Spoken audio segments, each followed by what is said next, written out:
অনেকে কষ্ট সহ্য করতে না পেরে সুইসাইড করে। যে সুইসাইড করে, বিষ খায়, ঘুমের ওষুধ খায়, কিংবা অন্যান্য পথ অ্যাপ্লাই করে, যখন ফাঁসিতে সে ঝুলে যায়, ফাঁসির মাধ্যমে সুইসাইড করতে গেলে তার আবেগটা, তার কষ্টটা যখন তার ভিতরে আউট অফ কন্ট্রোল শয়তানে বানিয়ে ফেলে, সে আউট অফ কন্ট্রোল হয়ে যায়, তখন সে নিজের হাতে দড়ি বাঁধে, তখন কিন্তু সেন্স কাজ করে না। যখন সে এটাকে রাউন্ড করে তখন সেন্স কাজ করে না।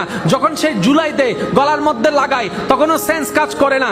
যখন সে ঝুলে যায়, পা থেকে চেয়ারটা সরাই ফেলে, যখন আর কোনো উপায় থাকে না, তখন শয়তান ওইখান থেকে সরে যায়। সরে যাওয়ার পরে তার বিবেক তখন কাজ করা শুরু করে, তখন সে নিজেই বাঁচতে চায়, নিজেই ছুটতে চায়, কিন্তু আর কোনো উপায় থাকে না। তখন সে ভাবতে থাকে, আমি কেমনে করলাম, আমি কেমনে করলাম, কষ্ট তো আরো অনেকের জীবনে আছে, ওরা তো ঝুলে নাই, আমি কেন ঝুলে গেলাম।